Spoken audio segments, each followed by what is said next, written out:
Well, this is the type of day in January when if you've got solar panels, you're probably getting a little more enthusiastic about looking what you're generating. It's just gone 8 o'clock in the morning here, and normally in January you wouldn't be generating anything, but we're already up to 110 watts coming out.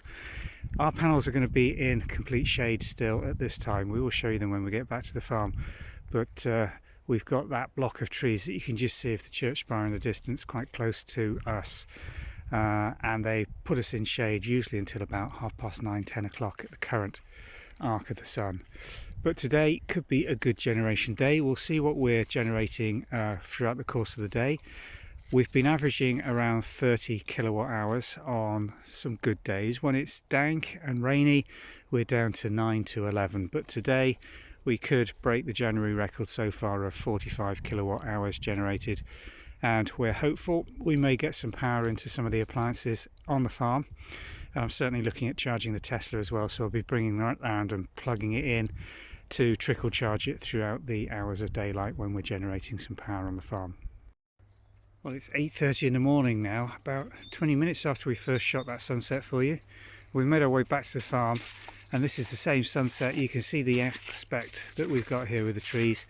The sun yet to make its way high enough on its winter arc to actually put any direct solar onto these 3 rows of panels. But this is also illustrating perfectly the difference we get here with the angle that we've got the 3 rows at. The front 2 rows are at 45 degrees, and just look at the degree of hail that's accumulated overnight. We had a really brisk hailstorm. It hasn't snowed here, but it lasted for quite a while, enough to deposit quite a bit on the ground, and you can just see these front 2 rows are heavily coated with the now frozen on hail. The rear row, which is at 70 degrees, hardly any hail, still frozen, still frosted.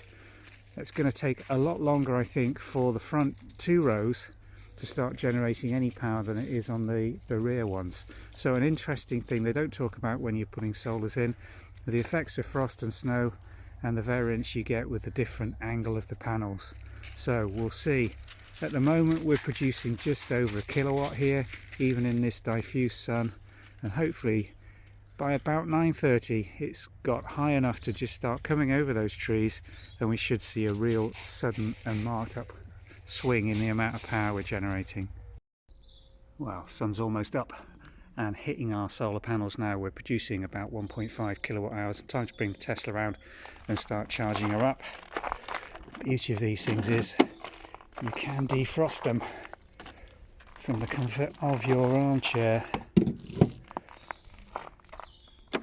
Let's just see if this is switched on. This is just on a slow charger. No, it's not, so we're going to power that up. There we go. You can see she's starting to draw some solar power. Still flashing. When it settles down and the battery's ready, that should settle to a continuous green. There we go, charging this car from some of this solar power we're going to be getting today, hopefully right the way through till about 2:30. Well, we're back now by 1:30, 2. Quite deep shade really on the back 2 rows. You can just see the front row of panels, see the shadow on the ground below, just getting the remnants of the afternoon sun here. But January 17th by 1:30, we're fully shaded by these trees, which is cutting down the direct sunlight even without the canopy of leaves on them. We're still generating 6.5 kilowatts off these 90 panels, which is a useful enough amount of electricity. But we peaked today when these were all in full sun at around 11 to 12 o'clock at over 24 kilowatts, which was a much more useful. We've been exporting the majority of it, but we have started experimenting today with switching some of the kit on. We've charged the Tesla, we've put about 25 miles on that during the course of the day.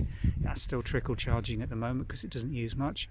And during the peak production we were heating up 2 electric Argas, which between them draw around 12 kilowatts. So we were soaking up quite a bit of the power generated here without exporting it to the grid.